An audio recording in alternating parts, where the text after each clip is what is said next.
వరాంగి అని ఒక స్త్రీని సృష్టించాడు.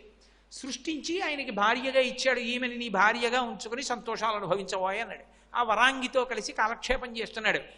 రాక్షసుడికి పోయింది రజోగుణం, రాక్షసుడికి పోయింది తమోగుణం. రాక్షసుడి ఇంట అన్నం తిని రాక్షసులతో కలిసి ఉన్న వరాంగికి రజోగుణ తమోగుణాలు వచ్చి ఆమె భర్తని ఎంతో బాగా సేవించింది. ఎవరి ధర్మం వాళ్ళదే. మరి ఆమె పతివ్రతగా అంత సేవిస్తే వజ్రాంగుడు వరం ఇస్తానన్నాడు. నీకే వరం కావాలని అడిగాడు.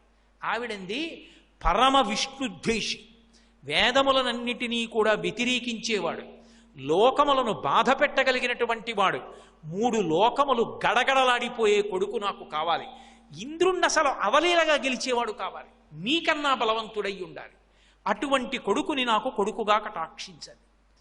వజ్రాంగుడు తలపట్టుకుని అన్నాడు, నేనేదో సత్వగుణంలో ఉన్నాను, నువ్వేమో ఇటువంటి వరం కోరావు, మళ్ళీ ఇట్లాంటి దుష్టుణ్ణి కొడుకుగా కనాలి అంటే నా చేతిలో ఉందా? నీకు వరం నిలబెట్టాలంటే మళ్ళీ నేను బ్రహ్మగారి దగ్గర వరం పుచ్చుకోవాలని మళ్ళీ వెళ్ళి తపస్సు చేశాడు. ఆ తపస్సుకి మెచ్చి బ్రహ్మగారు ప్రత్యక్షమయ్యారు. ఏం కావాలన్నారు. అయ్యా, మీ అనుగ్రహం చేత నేను సత్వగుణంలో ఉన్నాను, కానీ ధర్మం నా భార్య నన్ను అనుగమించింది, ఆమెకి నేను వరం ఇచ్చాను, ఆమెకి విష్ణుద్వేషి, వేదములను అవమానించేవాడు, 3 లోకములను భయపెట్టేవాడు, ఇంద్రుణ్ణి అవలీలగా గెలిచేవాడు, దేవలోకాన్ని స్వాధీనం చేసుకోగలిగినటువంటి కొడుకు కావాలని అడిగింది. అటువంటి కొడుకు ఆమె కడుపున పుట్టేటట్టుగా నా వలన వరమిమ్మన్నాడు. తథాస్తు అన్నాడు బ్రహ్మగారు. ఏమంటే లోకాలు బాధపడతాయి కదా, ఎందుకంటే ఆ వరం ఆయన ఇవ్వడం అంటే ఎక్కడి ధర్మం అక్కడే. వాడు తపస్సు చేసినప్పుడు ఆయన ఇవ్వాలి, అది ఆయన ధర్మం అంతే. కాబట్టి ఆయన ఇచ్చేశారు. ఇప్పుడు వజ్రాంగుడికి ఒక రాక్షసుడు పుట్టాడు. ఆయన పేరు తారకాసుడు. మీరు సాధారణంగా పురాణం చదివేటప్పుడు మనం వదిలేసేది ఏం వదిలేస్తామంటే, ఇవన్నీ ఎందుకండి అని గబగబా చదివేటప్పుడు వదిలేవేవి అంటే శకునాలన్నీ వదిలేస్తాం. ఒక్కొక్క మహాత్ముడు పుట్టాడనుకోండి, గాలి ప్రసన్నంగా వీచిందని, ఆవులు మోరలెత్తి అరిచాయని, ఆవులు ఎక్కువ పాలిచ్చాయని, పుష్పములు దివ్యమైనటువంటి పరిమళాన్ని వెదజల్లాయని, దిక్కులన్నీ ప్రకాశించాయని, పైనుంచి పుష్పవృష్టి కురిసిందని, దేవదుందుబులు మోగాయని, యజ్ఞాల్లో ఉన్నటువంటి అగ్నిహోత్రాలు పైకి లేచాయని వర్ణిస్తారు. అలాగే దుర్నిమిత్తములు వర్ణిస్తారు. ఆ దుర్నిమిత్తములు, మంచి శకునములు, వీటిని చదువుతున్నప్పుడు మీకు భారతీయ ధర్మంలో శకున శాస్త్రం ఎంత బలమైనదో మీకు అర్థమవుతుంది. ఎన్నో దుర్నిమిత్తములను చూపించారు. తారకాసురుడు పుట్టినప్పుడు మేఘములలోంచి రక్తం పడింది, కింద నీటికి బదులుగా రక్తం పడింది. నక్కలు, ఆడనక్కలు ఊడి బయటికి వచ్చి నిలబడి అవి ఓండ్ర పెడితే వాటి నోట్లోంచి అగ్నిపుంజములు బయటికి వచ్చాయి. చీకటి పడింది అంటే ఊరి పొలిమేరలోకి నక్క వస్తుంది. నక్క వచ్చి తీరాలి, రావాలి కూడా. శాస్త్రంలో నక్క శ్మశానంలోనూ అరణ్యంలోనూ ఉండడం కాదు, ఊరి పొలిమేరలలోకి రాత్రి వచ్చేది నక్క. నక్క ఊరి పొలిమేరలోకి వచ్చి వెళ్ళిపోయినంతసేపు ఊరికి శుభం, ఏం పర్వాలేదు. నక్క ఊరి పొలిమేరలలోకి వచ్చి ఓండ్ర పెట్టి అరుస్తున్నప్పుడు నోట్లోంచి ఎరుపు కనపడుతోంది అనుకోండి, పరమ ప్రమాదం ఏదో జరగబోతోందని గుర్తు. నేను ఇప్పటికీ ఉపన్యాసాలు చెప్పి బాగా చీకటి పడ్డాక వస్తుంటాను. వస్తున్నప్పుడు నక్కలు కనపడుతుంటాయి. ఈ మధ్య ఎక్కడికో వెళ్ళి రాజమండ్రిలో ఒక వేదసభకి నేను హాజరై వేదసభ నుంచి తిరిగి వస్తుంటే రాత్రి ఆ రాజమండ్రి రోడ్డు మీద ఎన్నో నక్కలు కనపడ్డాయి నాకు. అందుకని ఆ నక్క కనపడుతుంది. ఆ దుర్నిమిత్తములను వర్ణిస్తారు పురాణంలో. అంత భయంకరమైన రాక్షసుడు పుట్టాడు. ఆయన పేరే తారకాసురుడు అని పెట్టారు. ఈ తారకాసురుడు తండ్రి చేసినటువంటి తపస్సుకి పుట్టినందుకే వీడికి అంత బలం వచ్చేసింది. వీడు ఉన్నది చాలక మళ్ళీ బ్రహ్మగారి గురించి తపస్సు చేశాడు. బ్రహ్మగారు ప్రత్యక్షమయ్యారు. వీడికి బాధల్లా ఏమిటంటే, రాక్షసుడన్న మాటకు అర్థం ఏమిటంటే నేను చచ్చిపోకూడదంటూ ఉంటాడు. ఎందుకో తెలుసా? ఇది పోతే భోగాలేవా, ఇది ఉండాలి అని కోరుకునేవాడు రాక్షసుడు. ఇది పోకుండా ఎలా ఉంటుంది?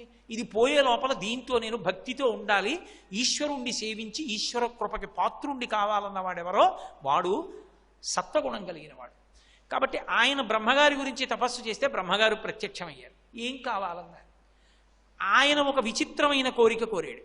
ఆయన అన్నాడు, అప్పటికి తారకాసురుడు వరం కోరే సందర్భం వేళటికి ఏమైందంటే, పార్వతీదేవి యొక్క జననము జరిగి హిమవంతునికి కూతురుగా పుట్టింది. పుట్టి పరమశివుణ్ణి సేవిస్తోంది. ఆయన బ్రహ్మచారిగా తపస్సు చేసుకుంటుంటే మన్మధుడు తొందరపడి బాణం వేస్తే పరమశివుడు 3వ కన్ను తెరవడంలో మన్మధుడు కాలిపోయాడు. ఆ సందర్భం జరిగిన రోజులు. ఈయన దాన్ని అవకాశంగా తీసుకున్నాడు. తీసుకుని ఈయన అన్నాడు, ఒక్క వాక్యంలో వరం అడిగాడు. పరమశివుడికి విశేషమైన కామము కలిగి పార్వతీదేవితో క్రీడించడం వల్ల పరమశివుని యొక్క వీర్యము స్ఖలనమైతే, దాని వలన పరమశివునికి కుమారుడు పుడితే, ఆ పరమశివునికి కలిగినటువంటి కుమారుడు దేవసేనకి అధిపతి అయి ఒకే ఒక్క అస్త్రం నా మీద ప్రయోగిస్తే అప్పుడు చచ్చిపోతాన వరం ఇమ్మన్నాడు. ఎందుకని? పార్వతీదేవి పరమశివుడికి ఇల్లాలిగా లేదు, కాముడు కాలిపోయాడు కాబట్టి ఆయన బాణం వేస్తేనే కాల్చేశాడు శివుడు. ఇక బాణం వేడు కాబట్టి కామం కలగదు కాబట్టి వీర్యం స్ఖలనం అవదు. అయినా పార్వతీదేవి లేదు కాబట్టి కొడుకు పుట్టడు. ఆ కొడుకు పుట్టేది ఎప్పుడు? దేవసేనకు అధిపతి అయ్యేటప్పుడు, అయిన తర్వాత మా మీద బాణం వేసేది ఎప్పుడు, నేను చచ్చేది ఎప్పుడు, కాబట్టి లేనట్టే. ఇది ఆయన ప్రణాళిక.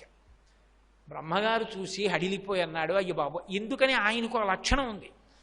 పరమశివుడి దగ్గర మిగిలిన వాళ్ళు ఎవరూ కూడా ఏదైనా అడగచ్చు, ఒక్కటే అడగకూడదు. మీకు పిల్లలు ఎప్పుడు కలుగుతారనో మీరు తొందరగా ఓ కొడుకుని కనంటానో అనకూడదు. ఎందుకు అడగకూడదో తెలుసా? నేను మీతో ఒక్క ధర్మ సూక్ష్మం చెప్తే మీరు పట్టుకోగలుగుతారు. అంతకన్నా సభలో వివరణ చేయడం కష్టం. నా భార్య వంక నేను చూసినప్పుడు నేను కామంతో చూస్తే నాకు దోషం లేదు, ఆమెని నేను కామంతో చూడొచ్చు. కానీ నా కొడుకు ఎప్పుడు చూసినా మాతృభావనతోనే చూస్తాడు. ఏ ఆడదానిలో నా భార్య వాడికి కనపడినా వాడికి కలిగిన కామం కూడా విరిగిపోతుంది. ఆడదానిలో అమ్మతనం కనపడగానే పొంగుతున్న పాల మీద నీళ్లు చల్లినట్టు వాడు అమ్మతనాన్ని చూస్తాడు, నేను ఆడతనాన్ని చూస్తాను నా భార్యలో. అంతే, అంతకన్నా ఇంకా సభలో చెప్పక్కర్లేదు. కాబట్టి బిడ్డలైన వాళ్ళెవ్వరూ కూడా అమ్మలో ఆడతనాన్ని నాన్నలో మగతనాన్ని చూసి మాట్లాడకూడదు. అది పరిధిని అతిక్రమించడం. పార్వతీ పరమేశ్వరులకు బిడ్డలు కలగాలని మీరిద్దరూ ఎప్పుడు కలుసుకుంటారని ఎవరూ అడగరు కాబట్టి ఆయనకి దాని మీద దృష్టి ఉండదు. ఆయన కామానికి లొంగేవాడు కాదు. కాబట్టి కొడుకు ఎందుకు పుడతాడు? పుట్టడు కాబట్టి అసలు నా మీద బాణం వేసేవాడు ఎవడున్నాడు? అసలు కాముడే కాలిపోయాడుగా, ప్రయత్నించినందుకు గొడవ లేదనుకున్నాడు. తథాస్తు అన్నాడు బ్రహ్మగారు. ఇప్పుడు తండ్రి తెచ్చిన వరాలు పుట్టుకతో బలం, తను తెచ్చుకున్న వరం మృత్యువు లేకపోవడం. ఆపగలిగిన వాడు ఉన్నాడా? వజ్రాంగుడి కన్నా ప్రమాదమైన రాక్షసుడు వచ్చాడు. అందుకే పేరు బాగున్నా ఎవరూ పెట్టుకోరు తారకాసురుడి పేరు. ఆ తారకాసురుడు విజృంభించి లోకములనన్నిటినీ తన వశం చేసుకున్నాడు. వశం చేసుకోవడం అన్న మాటకు అర్థం ఏమిటంటే, వేదము చెప్పినటువంటి దాన్ని వ్యతిరేకం చేస్తారు. తను ఎప్పుడు ఏది సుఖంగా ఉండాలనుకుంటాడో అలాగే ఉండాలి తప్ప ఈశ్వరుడు శాసనం చేసినట్టుగా సృష్టి నియమం నడవకూడదు. అదే రాక్షసత్వము అని గుర్తు. ఆయన రోహిణీ కార్తీలో బయటికి వచ్చాడనుకోండి, ఎండ బాగా కాయకూడదు. ఆయన సముద్రపు ఒడ్డుకి వెళ్ళి ఏమిటి అలలు అన్నాడు అనుకోండి, ఆగిపోవాలి. నది దగ్గరికి వెళ్ళి ఏమిటి అలా నిర్మలంగా ఉన్నావు అంటే సముద్రంలో తరంగాలు రావాలి. వాయువు గట్టిగా వీచి విత్తరీయం జారిందనుకోండి, బుద్ధుందా లేదా అన్నాడు అనుకోండి, మెల్లగా వెయ్యాలి. అంత మెల్లిగా వీస్తున్నావు అన్నాడు అనుకోండి, గట్టిగా వెయ్యాలి. అంతేకాని మనం ఎలా ప్రకృతికి వశమై ఉంటామో అలా ఆయన ఉండడు. ప్రకృతి ఆయనకి వశమై ఉండాలి. అది రాక్షసత్వం అన్న మాటకు అర్థం. అంటే ఈశ్వర శాసనాన్ని తిరగరాస్తాడు, తనకి అనుకూలంగా మార్చుకుంటాడు. ఆ మాటకు అర్థం ఏమిటంటే హద్దులేని భోగాపేక్ష. ఈ శరీరంతో అన్ని భోగాలను అనుభవిస్తాడు, దానికి సృష్టి నియమాలు మారుస్తాడు. ఇప్పుడు ఆ స్థితికి తారకాసురుడు చేరిపోతే మనుష్యులకే కాదు దేవతలకు కూడా ఇబ్బంది వచ్చింది. ఇది సమస్త లోకములకు ఇబ్బంది వచ్చింది. ఎందుకని? వేదములు చదువుకునేవాడు లేడు, వేదాలు చదివితే ఆయన ఒప్పుకోడు. గోవుల్ని పూజించకూడదు ఆయన ఒప్పుకోడు. యజ్ఞయాగాదులు చెయ్యకూడదు. మనం హవిస్సు ఇస్తే కదులు దేవతలకి కడుపు నిండడం. హవిస్సు లేదు కాబట్టి దేవతలకు అన్నం లేదు, ఉపవాసం. వాళ్ళు వర్షం కురిపిద్దామంటే వాళ్ళ చేతిలో లేదు. ధర్మం లేదు కాబట్టి ఈయన భార్యే అని చెప్పడానికి ఉండదు. తారకాసురుడు కన్నుపడితే ఆయన భార్య. ఇది ఈయన సొత్తే నమ్మకం ఉండదు. తారకాసురుడు కన్నుపడితే అది ఆయన సొత్తు. కాబట్టి రాక్షస ప్రవృత్తి విజృంభించిపోయింది. 3 లోకములు తల్లడిల్లిపోతున్నాయి. 3 లోకములు తల్లడిల్లిపోతుంటే దేవతలందరూ మొట్టమొదట ఎవరిని అడుగుతారంటే, ఇబ్బంది వస్తే బ్రహ్మగారిని అడుగుతారు. ఎందుకు అడుగుతారంటే ఆయన సృష్టికర్త, ఆయనకు అన్నీ తెలుస్తాయి. ఆయనే సాధారణంగా వరాలిస్తూ ఉంటాడు. అందుకని దేవతలందరూ అడిగారు, అయ్యా ఈ తారకాసురుడి బాధలు పడలేకపోతున్నాం, ఎప్పుడు మరణిస్తాడు అని అడిగారు. ఆయన అన్నాడు, ఏమీ లేదు, పార్వతీ పరమేశ్వరుల మధ్య అనురాగం అంకురించాలి, మళ్ళీ అమ్మవారు పుట్టాలి. పుట్టి వాళ్ళిద్దరి మధ్య అనురాగం అంకురిస్తే ఆ అంకురించినటువంటి అనురాగం చేత వాళ్ళకు కొడుకు పుడితే ఆ కొడుకు దేవసేనకి ఆధిపత్యం వహించి ఒక్క బాణం వేస్తే చాలరా తారకుడు పరమిస్తాడన్నాడు. ఓ అంతే కదా, పరమ సంతోషం. ఏముంది, ఇప్పుడు పార్వతీదేవి పుట్టేసింది హిమవంతుడికి కుమార్తెగా. అబ్బో పార్వతీ కళ్యాణ ఘట్టం అంతా అయిపోయింది అనుకోండి. అందాకాను ఆయన బ్రహ్మచారిగా వచ్చేసాడు, తన పెళ్లి తానే చెరిపేసుకున్నాడు. పార్వతీ పరమేశ్వరులు ఇద్దరికీ కళ్యాణం అయిపోయింది, ఇద్దరూ సంతోషంగా ఉన్నారు. ఇప్పుడు వాళ్ళకు కొడుకు పుట్టాలి, వాళ్ళిద్దరూ సంతోషంగా కాపరం చేయడం అన్న మాటకు అర్థం ఏంటో తెలుసా? పార్వతీ పరమేశ్వరుల కాపరం అంటే యోగిని యోగుల యొక్క కాపరం. రామకృష్ణ పరమహంస శారదాదేవుల యొక్క కాపరం అది. వాళ్ళిద్దరూ శారీరకమైనటువంటి రతి కొరకు సంసారం చేసేవాళ్ళు కారు, జగత్తంతా వాళ్ళ బిడ్డలే. వాళ్ళు యోగిని యోగిగా ఉంటారు, యోగమునందు రమిస్తూ ఉంటారు. వాళ్ళకి శారీరకమైనటువంటి సుఖమునందు అపేక్ష, పుత్ర సంతానాన్ని పొందాలన్న కోరికే, లౌకిక ధర్మములు పరమేశ్వరుని యందు అన్వయము కావు, అందుకని ఆయనకు ఉండదు. అందుకే వాల్మీకి మహర్షి ఒక్క వేద ధర్మం అన్వయమై అర్థం చేసుకోగలిగినటువంటి శ్లోకాన్ని ఒకదాన్ని ప్రయోగించారు. ఇప్పుడు నేను కుమార సంభవ కావ్యం, కుమార సంభవం అన్న మాట వాడిన వారు వాల్మీకి మహర్షి వాడారు. ఆ కుమార సంభవం అన్న మాటనే కాళిదాసు గారు తీసుకుని కుమార సంభవం అన్న కావ్యం రాశారు. కానీ కుమార సంభవం చెప్పుకుంటే కాళిదాసకృత కుమార సంభవం చెప్పుకోవడం వల్ల వచ్చే ప్రయోజనం కన్నా వాల్మీకి మహర్షి విరచితమైనటువంటి స్కందోత్పత్తి చదివిన, విన్న, అటువంటిది పారాయణ చేసిన గర్భిణీ స్త్రీలు ఆ స్కందోత్పత్తిని చదివినా విన్నా కూడా అసలు వాల్మీకి మహర్షి ఫలశ్రుతి చెప్పరు ఎక్కడ. అటువంటి వారు చెప్పారు గంగావతరణానికి, స్కందోత్పత్తికి. కడుపు లోపల పుట్టేటటువంటి పిల్లవాడు అనేక కారణముల చేత పుడతాడు. కేవలం ఏదో కొడుకు పుడుతున్నాడని అనుగ్రహించడానికి పుడుతున్నాడని మీరు అనుకోకూడదు. వేదాంతంలో ఒక కొడుకు పుట్టాలి అంటే కొన్ని కారణములు చూస్తారు, ఆ కారణముల చేత కొడుకునిస్తారు. ఒక్కొక్కప్పుడు శత్రుపుత్రుడు అని ఒకడు ఉంటాడు, ఒకడు శత్రువు ఉంటాడు. ధన్య అని భాస్కరరాయల వారు వ్యాఖ్యానం చేశారు లలితా సహస్రానికి. విపరీతమైన క్రోధంతో చచ్చిపోతాడు ఒక్కొక్కడు. ఇప్పుడు అనురక్తి ఉంటే మనస్సు వాళ్ళ మీద ఎలా నిలబడుతుందో, కోపం ఉన్నా అలాగే నిలబడుతుంది. వాడండి వాడండి అని తలుచుకుంటూనే ఉంటుంది. అంత కోపం ఎవడి మీద ఉండిపోయింది అనుకోండి, వాణ్ణే తలుచుకుంటూ చచ్చిపోయాడు అనుకోండి, వాడిని బాధ పెట్టడానికి వాడి కడుపున కొడుకు అవుతాడు. నాన్న ఎతి అంటే వాడు పెతి అంటాడు. వాడు కూర్చో అంటే నేను నించుంటానంటాడు. నువ్వు ఇక్కడ చదువుకో నేను హాస్టల్లో ఉంటానంటాడు. నువ్వు ఇంజనీరింగ్ చదువు నేను డాక్టర్ అవుతానంటాడు. నువ్వు ప్యాంట్ వేసుకో నేను నిక్కర వేసుకుంటానంటాడు. నువ్వు క్రికెట్ ఆడు నేను హాకీ ఆడతానంటాడు. నువ్వు వంకాయ కూర తినరా నేను బంగాళదుంప తింటానంటాడు. తండ్రి ఏది చెప్తే దానికి వ్యతిరేకం. మీరు లేరా లోకంలో కొడుకులు తండ్రులు ఎందరో ఉన్నారు. అన్నీ బాగానే ఉంటాయి కానండి, ఏమిటో వాడు మాట విండండి. ఇప్పుడు శత్రువు అండి బాబు, నాకు అసలు ఒక్క మాట విండవాడు అంటాడు. శత్రువు కొడుకుగా వస్తే ఆ పగ తీర్చుకుంటాడు బాధ పెట్టి తండ్రిని. పుత్ర వ్యామోహం ఏమీ చేయలేడు, వదులుకోలేడు. శత్రువుని అంటే వదిలేడు, వీడిని ఎలా వదులుతాడు? శత్రువు కొడుకుగా వస్తాడు. రుణం తీసుకుని ఎగ్గొడితే కొడుకుగా వస్తాడు. నేను ఎవరి దగ్గర 1,00,000 రూపాయలు పుచ్చుకుని ఎగ్గొట్టేశాను అనుకోండి, వాడు కొడుకుగా వస్తాడు. వచ్చి ఈ 1,00,000 రూపాయలు ఇస్తాడు ఇస్తాడు ఇస్తాడు ఇస్తాడని ఎదురు చూసి, ఆయన ఎదురు చూడకుండా అమ్మాయి ఇచ్చాను అంతే చాలా, ఆయన పుచ్చుకున్నారని వెళ్ళిపోతే పర్వాలేదు.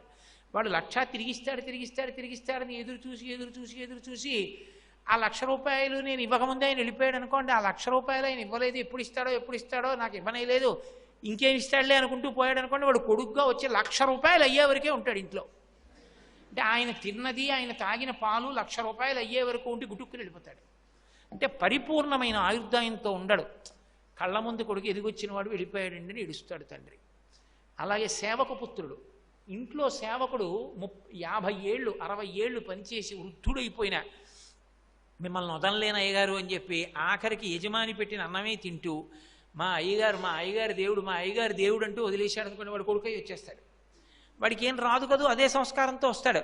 నాన్నగారు నించుంటే కుర్చీ వేస్తాడు, నాన్నగారండి కూర్చోండి అంటాడు. నాన్నగారు స్నానం చేస్తే పంచిస్తాడు, నాన్నగారు స్నానం చేసి వస్తే తువ్వాలిస్తాడు. అక్షరం ముక్క రాదు వాడికి. ఒరే 2 రూపాయలకు అరటికాయ, నీకు 6 రూపాయలు ఇస్తున్నాను, బేరం ఆడు, ఒక్క 3 అరటికాయలు పట్టరా అంటే, ఏమండి ఒక్కొక్క అరటికాయ 2 రూపాయలు 6 రూపాయలకి 3 అరటికాయలు ఇస్తారని కదా తండ్రి అన్నాడు. బేరం ఆడరా అని కదా అన్నాడు. 3 అరటికాయలు ఎంత అన్నాడు అనుకోండి, 3 అరటికాయలు 6 రూపాయలని తండ్రి అన్నాడు. ఒకవేళ వాడు బాబు 5 రూపాయలకి ఇస్తాను అన్నాడు అనుకోండి, ఒక్కొక్కటి రూపాయిన్నరకి తీసుకో అన్నాడు అనుకోండి, బేరం ఆడమన్నాడు తండ్రి, ఏదో ఒకటి బేరం ఆడాలి. నాకు అనవసరం, 5 రూపాయలు ఇస్తాను, ఇస్తావా 3 అంటాడు. రూపాయిన్నరకు అరటికాయ ఇస్తే 3 4:30కి రావట్లా, వీడు 5 రూపాయలు ఇస్తానంటాడు. పట్టుకెళ్ళు సంతోషం అని 5 ఇచ్చుకుని 3 ఇస్తాడు. ఇంటికి వచ్చి తండ్రికి చెప్తాడు, నాన్నగారు వాడు రూపాయిన్నర అన్నాడు, నేను 5 రూపాయలకు 3 ఇమ్మన్నానండి అంటాడు. సేవక పుత్రుడు. నేను పుట్టిన కొడుకులందరూ ఉద్ధరించడానికి పుట్టిన వాళ్ళు గారు, ఎవడో ఒకడు ఉంటాడు, వాడు నిజపుత్రుడు. వాడు తండ్రితో కలిసి అన్నం తింటాడు, తండ్రితో కలిసి పడుకుంటాడు, తండ్రితో కలిసి సంధ్యావందనం చేస్తాడు, తండ్రితో కలిసి తిరుగుతూ ఉంటాడు, తండ్రి అభ్యున్నతి కొరకు పాటుపడతాడు, తండ్రి కాళ్ళు పడతాడు, ఆఖరణ తండ్రి తల తన ఒళ్ళో పెట్టుకుని భగవన్నామం చెప్తూ తండ్రి వెళ్ళిపోవడానికి కారకవుతాడు. వాడు నిజపుత్రుడు. వాడు కొన్ని జన్మల తపస్సుంటే కానీ కలగడు అని. వాడు ఉంటాడు కర్మపుత్రుడని, వాడు పుడతాడు, మామగారి ఇంట్లో చదువుకుంటాడు, ఆ తర్వాత హాస్టల్లో చదువుతాడు, ఆ తర్వాత అమెరికాలో చదువుకుంటాడు, ఎప్పుడో ఒకసారి వస్తూ ఉంటాడు, ఆ తర్వాత ఉద్యోగానికి వెళ్ళిపోతాడు, ఆఖరణ తండ్రి 2 రోజులు ఐస్పెట్లో ఉన్న తర్వాత వచ్చి అంత్యేష్టి చేస్తాడు. వాడు కేవలం కర్మపుత్రుడు. అందుకని ఒక్కొక్కడు ఒక్కొక్క రకంగా వస్తాడు. కొడుకులందరూ కొడుకుడు కాదు అని శాస్త్రవాక్కు. అందుకే సరే, అందుచేత పార్వతీ పరమేశ్వరులిద్దరికీ కొడుకు పుట్టడం అనేటటువంటిది లౌకికంగా సంభవం కాదు. ఆయన యొక్క అనురక్తి ఎలా ఉంటుంది అన్న దాని గురించి చెప్తూ శ్రీరామాయణంలో స్కందోత్పత్తిలో చెప్పారు. నేను మీతో ఈ మాట ఎందుకన్నానంటే, భార్య కడుపులో పెరుగుతున్నటువంటి బిడ్డడి యొక్క సంస్కారం ఏమిటో మనకి తెలియదు. ఎందుకు వస్తున్నాడో తెలియదు, ఏ కారణానికి వస్తున్నాడో తెలియదు. వీడు చేసుకున్న కర్మ ఫలితాన్ని అనుభవింపజేయడానికి వస్తుంటాడు ఆ బిడ్డ. అందుకే గర్భ సంస్కారములు బోల్డన్ ఉంటాయి, అవన్నీ చెయ్యాలి గర్భ సంస్కారాలు. ఇవన్నీ చెయ్యడం మానేయాలనుకుంటే శ్రీరామాయణ ప్రవచనం ఒక్కటి వింటే చాలు. శ్రీరామాయణం ఒక్కటి వినకపోయినా శ్రీరామాయణంలో బాలకాండలో స్కందోత్పత్తి ఒక్కటి వింటే చాలు. అందుకే గర్భిణీ స్త్రీలని స్కందోత్పత్తి వినండి అంటారు. అన్ని గర్భ సంస్కారములు జరిగినట్లుగా భావించి మంచి కొడుకునిస్తాడు ఈశ్వరుడు, మంచి బిడ్డనిస్తాడు, తేజోవంతమైన బిడ్డని. కాబట్టి శ్రీరామాయణం బాలకాండలోంచే నేను చెప్పడానికి కారణం అది. కాబట్టి మహర్షి ప్రారంభం చేస్తూ అన్నారు, పురా రామకృతో వ్యాపో నీలకంఠో మహాతపాః దృష్ట్వా చ స్పృహయా దేవి మైథునాయోపచక్రమే అన్నారు. దృష్ట్వా చ స్పృహయా దేవి అన్నారు. ఆమె యందు స్పృహను పొందాడు. స్పృహ అంటే అనురక్తి. అనురక్తిని పొంది మైథున సుఖాన్ని అనుభవిస్తున్నాడు. ఎన్ని సంవత్సరాలని అడిగారు. కొన్ని వందల దివ్య సంవత్సరములు గడిచిపోయి వాళ్ళిద్దరికీ కొడుకు పుట్టలేదు, వాళ్ళిద్దరి యొక్క క్రీడించడము పూర్తవలేదన్నారు. వాళ్ళు అలా క్రీడిస్తూనే ఉన్నారు. సంవత్సరం అంటే మామూలు సంవత్సరం కాదు, దివ్య సంవత్సరాలు ఉంటాయి. అవి మన సంవత్సర ప్రమాణంలో ఎన్నో సంవత్సరాలు అయితే ఒక దివ్య సంవత్సరం. అటువంటివి దివ్య సంవత్సరముల శతములైపోయి వాళ్ళిద్దరూ క్రీడిస్తూనే ఉన్నారు. ఆ మాటకు అర్థం ఏమిటో తెలుసా? అది కేవలము మైథున ప్రక్రియ అని కాదు దాని అర్థం. పార్వతీ పరమేశ్వరుల యొక్క సమాగమము అంటే ప్రకృతి పురుషుల యొక్క సమాగమం అని గుర్తు. ప్రకృతి పురుషుల సమాగమము సక్రమముగా సిద్ధించడం అన్న మాటకు అర్థం ఏంటంటే, నేను మీతో బాగా అర్థమయ్యేటట్టు చెప్పాలి అంటే, ఈ మైకులో కరెంటు కూడా ఉండడం, రెండూ ఉన్నాయనుకోండి, ఉంటే ఇది నాకు ఉపయుక్తం అవుతుంది, మీకు ఉపయుక్తం అవుతుంది. మైకుండి కరెంట్ లేకపోయినా, కరెంట్ ఉండి మైకు లేకపోయినా ఉపయోగం లేదు. ఈ మైకు పాడైపోయింది, కరెంట్ ఉంది, ఏమిటి ఉపయోగం? మైకు ఉంది, కరెంట్ లేదు, ఏమిటి ఉపయోగం? ప్రకృతి పురుషుడు కలిసి ఉన్నారనుకోండి, లోకానికి అంతటికీ సుభిక్షం. ప్రకృతి ఉండి పురుషుడు లేడనుకోండి, ప్రమాదం. పురుషుడు ఉండి ప్రకృతి లేదనుకోండి, అయోమయం, ఏమీ తెలియదు. అయోమయము లేకుండా, ప్రమాదము లేకుండా సుభిక్షంగా సుఖంగా ఉండాలంటే ప్రకృతి పురుషులు కలిసి ఉండాలి. దాన్ని పార్వతీ పరమేశ్వరుల మైథున ప్రక్రియ అని పిలుస్తారు. అది కేళి, అది కైలాసం. కాబట్టి వాళ్ళు కొన్ని వందల దివ్య సంవత్సరముల క్రీడ నడుస్తూనే ఉంది. ఇలా నడుస్తూ ఉండగా మొట్టమొదట దేవతల్లో అక్కర్లేని భయాలు, అక్కర్లేని ఆలోచనలు కొన్ని బయలుదేరుతుంటాయి. చూడండి, లోకంలో అక్కర్లేనటువంటి పుకారు వ్యాప్తి చెందింది అంటారు. రామాయణంలో పుకార్లు ఎంత తొందరగా వ్యాప్తి చెందుతాయి అన్నదానికి కిష్కింధకాండలో అద్భుతమైన ప్రయోగం చేశారు మహర్షి. అసలు వాలిని రాముడు బాణం వేసి కొట్టడం చూసిన వాడు లేడు కిష్కింధకాండలో, ఎవరూ చూడలేదు.